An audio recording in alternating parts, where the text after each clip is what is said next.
नमस्कार, मैं हूं कपिल और आप देख रहे हैं नेक्स्ट 9 न्यूज। स्वागत है आपका इस खास प्रोग्राम में जिसका नाम है सियासी संग्राम। यहाँ हम चर्चा करेंगे महाराष्ट्र के बारे में, जिस तरीके से पूरी सुनवाई जो है वो सुप्रीम कोर्ट में हो चुकी है और ये कहा जा रहा है कि किसी भी वक्त जो है वो बड़ा फैसला आ सकता है। हालांकि ये फैसला सुप्रीम कोर्ट उद्धव ठाकरे के हक में सुनाएगी या एकनाथ शिंदे के हक में सुनाएगी, इसी को लेकर चर्चा करेंगे और जानने की कोशिश करेंगे कि आने वाले वक्त में अगर सियासत की बात करी जाए तो इसका क्या असर जो है वो दिखाई दे सकता है। सबसे पहले आपको बता दें कि 30 जून में अगर बात करी जाए तो एकनाथ शिंदे के तमाम जो विधायक हैं जो पार्टी में उद्धव ठाकरे की थे, उद्धव ठाकरे के साथ बगावत करते हैं और बीजेपी के साथ जाकर जो है वो शामिल हो जाते हैं। और उसके बाद कहीं ना कहीं ये देखने को मिलता है कि एकनाथ शिंदे तमाम ऐसी चीजों पर दावा करते हुए नजर आते हैं जिसको लेकर कहीं कभी जो है वो उद्धव ठाकरे ने नहीं सोचा होगा। अगर चुनाव आयोग की बात करी जाए तो चुनाव आयोग बड़ा फैसला सुनाता है और ये फैसला उद्धव ठाकरे के विरोध में जाता है और इसको लेकर उद्धव ठाकरे कहते हैं कि ये चुनाव आयोग नहीं है बल्कि चुनाव आयोग है। तो सबसे पहला सवाल यही रहेगा कि सुप्रीम कोर्ट इस पूरे मुद्दे को लेकर क्या सोच रहा है, किसके हक में फैसला आ सकता है, आपको क्या लगता है? देखिए, अगर चुनाव आयोग की बात की जाए तो चुनाव आयोग जो है अभी तक जितने भी फैसले वो सुना चुकी है, अगर देखें तो महाराष्ट्र की सियासत में ज्यादातर फैसले जो है वो इस वक्त एकनाथ शिंदे के खेमे में ही गए हैं। और जैसा कि हमें हर राज्य से ये जो खबरें हैं वो देखने को मिल रही है कि जो भी सत्ताधारी है उसी के पक्ष में जो है तमाम फैसले नजर आ रहे हैं। इसमें जो है अब यहाँ पर एकनाथ शिंदे की जो टीम है वो भी शामिल हो चुकी है। एकनाथ शिंदे और उनका जो गुट है उनको लेकर के फैसले जो है उन्हीं के खेमे में आते रहते हैं। लेकिन देखिए, जैसे कि उद्धव ठाकरे जो है वो अपनी तरफ से हार नहीं मान रहे हैं, इतना सब कुछ उनके हाथ से चला गया है, उसके बावजूद भी वो अपनी तरफ से पूरी कोशिश कर रहे हैं कि नहीं कुछ भी हो जाए लेकिन ये पूरे के पूरे मामले जो है वो कैसे भी करके अपनी तरफ समेट लेंगे वापस से। और देखिए, अभी आगामी चुनाव में समय भी है, लेकिन उससे पहले कोर्ट की तरफ से जो फैसला है वो किसके पक्ष में आएगा, किसके विपक्ष में आएगा, देखिए उस पर कुछ कहा नहीं जा सकता क्योंकि वो कोर्ट का फैसला है, अंतरिम फैसला वहीं से आएगा।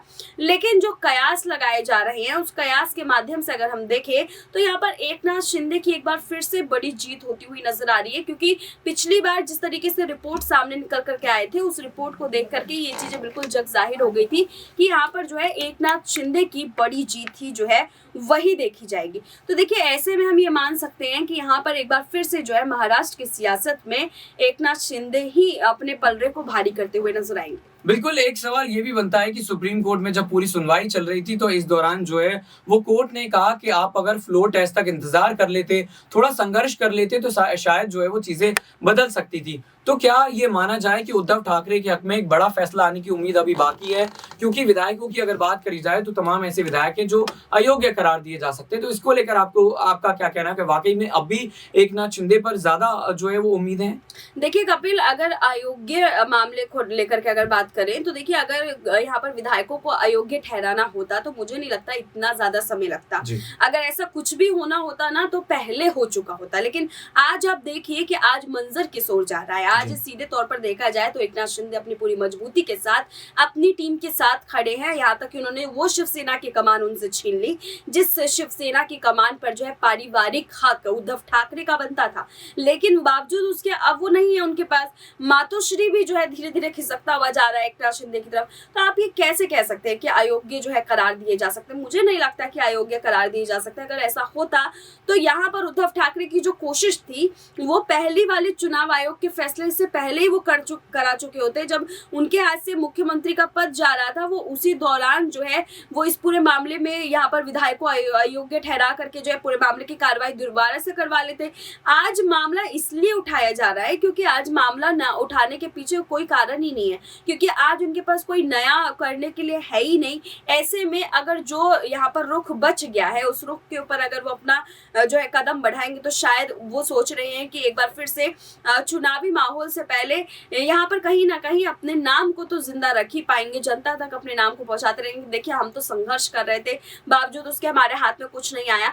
लेकिन देखिए, अभी हम ये कह सकते हैं कि शिवसेना की कमान चली जा चुकी है और ये बात जो है उद्धव ठाकरे को मान लेनी चाहिए, क्योंकि जैसे उन्होंने सीएम कुर्सी त्यागा वैसे उनको अब जो है शिवसेना की कमान भी त्यागना ही है। और त्यागना क्या है, अगर देखें तो यहाँ पर आधिकारिक तौर पर तो अब वो शिंदे का ही हो चुका है। लेकिन अपनी तरफ से दावा करना अच्छी बात है, दावा हर नेता कर रहा है। कल जब उनकी अगर सरकार में वापसी होती है तब शायद हम ये कह सकते हैं कि हाँ, शिवसेना की कमान वो वापस छीनेंगे, लेकिन उससे पहले नहीं। बिल्कुल, बिल्कुल। महाविकास अघाड़ी गठबंधन की बात करी जाए तो उसको लेकर भी चर्चा कर लेते हैं, क्योंकि सीटों के बंटवारे को लेकर ये कहा गया कि फॉर्मूला तय हो चुका है। उद्धव ठाकरे को जो है वो सबसे ज्यादा सीटें मिलेंगी, उसके बाद एनसीपी प्रमुख शरद पवार की पार्टी को मिलेंगी, सबसे कम कांग्रेस को मिलेंगी। इसको लेकर विरोध जो है वो कांग्रेस की तरफ से देखा गया और कहा गया कि ऐसा कुछ भी नहीं होने वाला है और कस्बा की सीट पर उपचुनाव जीतने के बाद कांग्रेस की उम्मीदें और ज्यादा बढ़ चुकी हैं। तो आपको क्या लगता है कि महाविकास अघाड़ी गठबंधन में कांग्रेस की अगर बात करी जाए तो उसका दबदबा अब लगातार बढ़ता हुआ नजर आ रहा है और उद्धव ठाकरे जो है वो तीसरे नंबर पर खिसकते हुए नजर आ रहे हैं? देखिए नहीं, महाराष्ट्र की अगर बात करें, महाराष्ट्र ही नहीं अगर कई और राज्यों का भी हम एग्जांपल ले लें, जैसे कि बिहार का ले लीजिए अभी हाल ही का, तो बिहार में भी कांग्रेस जो है वो सबसे लास्ट पार्टी के रूप में, ये कह लीजिए कि अदर्स में ही आजकल काउंट होने लग गई है। तो आप ये समझिए कि कांग्रेस जो है वो ये है कि हाँ, जिन राज्यों में सीधे तौर पर उनका सीधा मुकाबला सिर्फ बीजेपी से है, उस राज्य में वो कभी फर्स्ट तो कभी सेकेंड की भूमिका पर जरूर नजर आती है। लेकिन जिस जगह पर क्षेत्रीय दल का दबदबा होता है, उस जगह पर कांग्रेस पार्टी का अस्तित्व नजर नहीं आता है। इसके लिए आप बिहार का एग्जाम्पल देख सकते हैं, उत्तर प्रदेश का एग्जाम्पल आप देख सकते हैं। इसके अलावा अभी आप हाल ही का देख लीजिए, महाराष्ट्र का आप एग्जाम्पल दे रहे हैं। महाराष्ट्र में देखिए उद्धव ठाकरे की शिवसेना जो है, शिवसेना का दबदबा वो काफी ज्यादा है। शिवसेना के अलावा कई अन्य दल है, उनके भी वोटिंग्स जो है वो कांग्रेस से ज्यादा आती है। तो ऐसे में कांग्रेस का ये दावा करना कि वह महाराष्ट्र में वो पहले और दूसरे पायदान पर नजर आएगी, देखिए मुझे लगता है कि ये तो फिर ओवर कॉन्फिडेंस हो गया उनके अंदर। हाँ, ये कह सकते हैं कि उद्धव ठाकरे जरूर उनके मुकाबले जो है वो ज्यादा वोट आएंगे। मुझे नहीं लगता तीसरे पायदान पर खिसकते हुए नजर आएंगे, क्योंकि उद्धव ठाकरे का एक रिपोर्ट जारी किया गया था, एक सर्वे कराया गया था। उस सर्वे के जरिए मुझे याद है कि जब शिवसेना की कमान और उनका सीएम पद जो है उनके हाथ से फिसला था।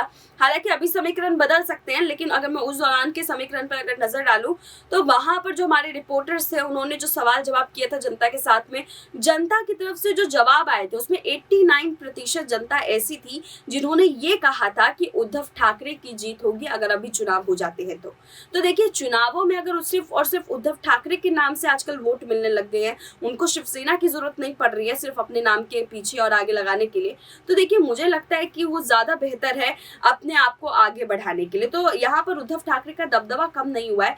कह सकते हैं कि ठीक है, बाला साहब के जाने के बाद जो है शिंदे ने खेल खेला और शिवसेना अपनी तरफ कर लिया, लेकिन उद्धव ठाकरे अभी भी अपना वर्चस्व रखते हैं। जीत हो या ना हो वो चलिए भविष्य का फैसला है, भविष्य पर छोड़ देते, जनता अपना तय करेगी।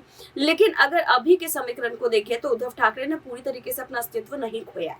बिल्कुल, उद्धव ठाकरे ने पूरी तरह से अपना अस्तित्व नहीं खोया है। सियासी लड़ाई में अभी उनकी जंग जारी है, हालांकि सुप्रीम कोर्ट में फैसला बाकी है। क्रांति का ये मानना है कि एकनाथ शिंदे के हक में ये फैसला आएगा। हालांकि जो जनता की अगर बात करी जाए, जो खास लाइव सेशन के जरिए जुड़ते हैं, वो यही कह रहे हैं कि उद्धव ठाकरे में फैसला आएगा और कोर्ट जो है वो फैसला जब भी सुनाती है तो वो सहानुभूति के आधार पर फैसला नहीं सुनाती, वो तर्कों के आधार पर फैसला देती है। तो इन्हीं तमाम सवालों के साथ छोड़े जा रहे हैं कि क्या एकनाथ शिंदे को जो शिवसेना की कमान दी गई है चुनाव आयोग की तरफ से वो जारी रहेगी या फिर इसमें बड़ा बदलाव देखने को मिलेगा, और अगर बड़ा बदलाव होता है तो महाराष्ट्र में क्या फिर सियासी भूचाल एक बार फिर से हमें नजर आएगा। इन्हीं तमाम सवालों के साथ छोड़े जा रहे हैं, देखते रहिए नेक्स्ट 9 न्यूज़।